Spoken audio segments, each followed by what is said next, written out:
So definitely এটা আমার জন্য একটা বড় পাওয়া, এবং সেই সাথে আমার মনে হয় ভবিষ্যতে আমার কাজগুলোর জন্য এটা আমাকে অনেক মোটিভেট করবে আরো ভালো কাজ করতে। এর পাশাপাশি তোদেরকে অবশ্যই অনেক অনেক ধন্যবাদ। এটা ডেফিনেটলি আমার জন্য চ্যালেঞ্জিং ছিল। মেগা স্টার যার 26 বছরের অভিজ্ঞতা, এরকম একজন বড় স্টারের সাথে স্ক্রিন শেয়ার করা ইজি না। সেই সাথে আসলে রায়হান রাফির গত যা যা ছবি ছিল সবগুলোই সুপার ডুপার হিট, দর্শক পছন্দ করেছে। তো এখন যেটা আমি গতবারও বলেছিলাম যে আমি আসলে এই টিমের একটা নতুন এডিশন। সো আমাকে দর্শক গ্রহণ করেছে, কেমিস্ট্রি পছন্দ করেছে। এটা ডেফিনেটলি আমার যে চ্যালেঞ্জটা ছিল সেই চ্যালেঞ্জটা নিয়েছি এবং পছন্দ করেছি, এটা ভালো লাগছে। এর পাশাপাশি জানতে চাই বিকাশের আসলে জয়াপু মানে আমাদের দেশের one of the best actresses, যেটা আসলে আমরা সবাই জানি এবং সবাই তার কাজ দেখছি। এবং আমি ছোটবেলা থেকেই আসলে যখন মানে অ্যাক্টিং স্টার্ট করেছি তখন থেকেই জয়াপুর অ্যাক্টিং আমার ভীষণ ভীষণ পছন্দের।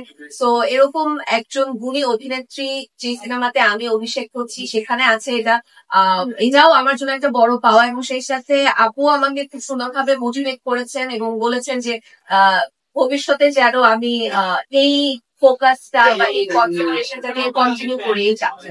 আপু একটু জানতে চাবো, আপনি এবং জয়াপু দুজনে একই সিনেমায় কাজ করছেন, দুজনে প্রমোশনে বের হচ্ছেন, কিন্তু দুইজনকে আমরা একসাথে পাচ্ছি না, কেন একটু বলবেন? আসলে প্রথম দিন একসাথে ছিলাম এবং এটা আসলে আমার মনে হয় খুবই মানে আনএক্সপেক্টেড একটা কোয়েশ্চেন, কারণ প্রমোশনে তো আসলে এক এক সময় থাকে এবং এটা প্রোডাকশন হাউস থেকে স্কেজুল করা থাকে। এখানে আমাদের মানে কোনো হাত নেই। এখন যদি ডেফিনেটলি প্রথম দিন পেয়েছেন, এরপরেও যদি সুযোগ থাকতো, আমার ব্যস্ততা বা আপুর ব্যস্ততা যদি স্কেজুল কনফ্লিক্ট না করতো, তাহলে অবশ্যই আমাদেরকে একসাথে। জয়াপু অলরেডি শুরু করেছেন। এছাড়াও আমরা দুইজন নায়িকাকে একসাথে দিতে চাই না আপনাদের কাছে। জামিলার কাছে আমার একটা প্রশ্ন, কিছুদিন আগেও এই প্রশ্নের উত্তর দিয়েছেন আমাদের মেগাস্টার। নাটক ইন্ডাস্ট্রি, ছোট পর্দা বড় পর্দা এগুলোতে তিনিও বিশ্বাস করেন না, আমরা অনেকেই বিশ্বাস করি না, এখন দেখছি অডিয়েন্স এগুলো বিশ্বাস করে না। আপনার অভিজ্ঞতাটা কেমন? এতদিন নাটক ইন্ডাস্ট্রি দাপিয়ে বেরিয়েছেন, এখন সিনেমায় অভিষেক, রায়হান রফির সঙ্গে, শাকিল ভাইয়ের সঙ্গে, মেগাস্টার শাকিব খানের সঙ্গে, সবকিছু মিলিয়ে আপনার কাছে কেমন মনে হচ্ছে? বড় পর্দা ছোট পর্দা কোনো পার্থক্য কি করতে পারেন কলাকুশলী থেকে শুরু করে নিজের ব্যক্তিগত জীবন থেকে আশেপাশের মানুষ?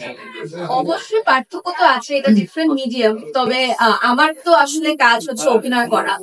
আমি বলতে পারি যে আমি ভীষণ লাকি যে আমার কাজের শুরুগুলো মানে বড় এবং গ্র্যান্ড হয়।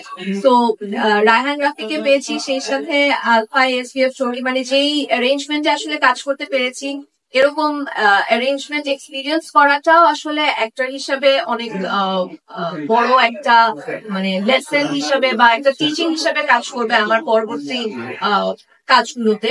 এবং সেই সাথে আমি আসলে মনে করি ছোট পর্দাটা আমার মানে ছোট পর্দার আমার যে কাজগুলো ছিল দর্শক পছন্দ করেছে, সেখানে আমি আসলে বড় পর্দায় কাজ করার জন্য রিহার্সাল করতে পেরেছি বা ওটাকে প্র্যাকটিস হিসাবে আমি ব্যবহার করতে পেরেছি। তো দর্শক দিন শেষে আসলে আমি দর্শকের জন্য কাজ করি, আমরা সবাই দর্শকদের জন্য কাজ করি। তো দর্শকরা ভালোবাসা দিচ্ছে, এটাই আমার জন্য অনেক বড় একটা